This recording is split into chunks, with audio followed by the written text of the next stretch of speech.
Prince Philip, dead at 99. After 28 days in hospital and a successful heart surgery, Prince Philip returned home and peacefully passed away. It is with deep sorrow that Her Majesty the Queen has announced the death of her beloved husband. The Duke of Edinburgh had 99 years of a happy life. He missed his century birthday by just 3 months. The majority of these years he devoted to the love of his life. Philip met Elizabeth when he was 18 and she was only 13. The future queen was smitten by the handsome young cadet.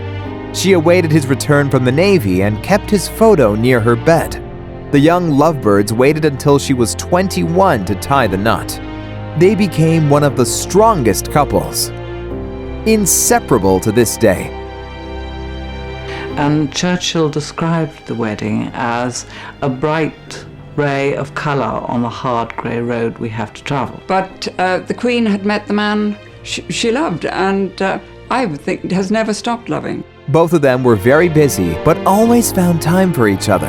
On Saturday the 16th of February, 4 months almost to the day after I left home, the Queen flew out to Portugal, and we enjoyed 2 days there together. And then, as you know, this adventure ended where it began, at London Airport, with a very happy family reunion.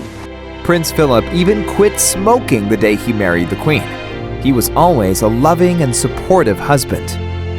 As a female in the top job, it's important to think to have somebody that you can lean on, that you can discuss things with, that she can be open and honest with behind closed doors. And, you know, for her to have found somebody like him, I don't think she could have chosen better. And they make each other laugh, which is, you know, it's half the battle, isn't it?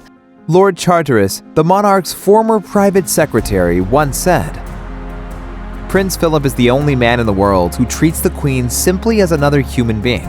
Strange as it may seem, I believe she values that."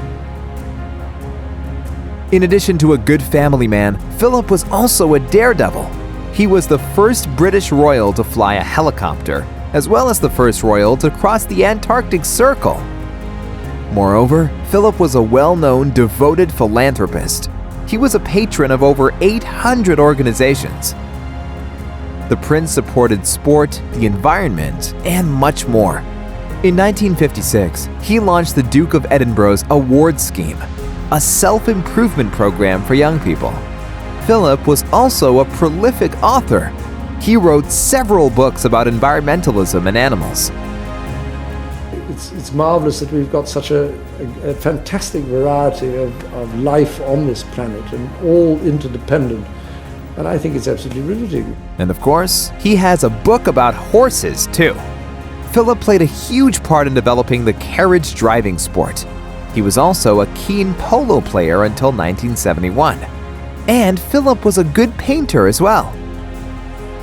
He's very, very interested in art, and I think he's a fine painter.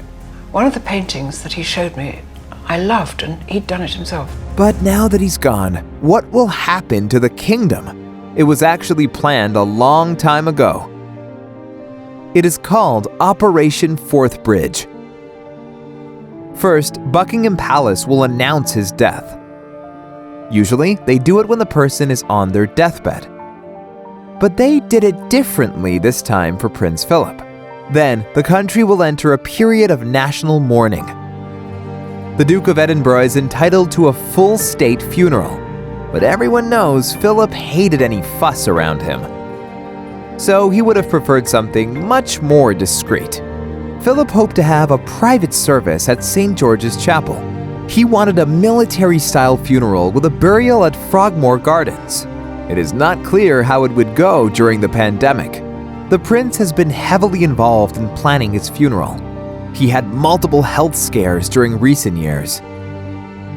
He had been treated for a blocked coronary artery in 2011. Then he received treatment for a bladder infection in June 2012.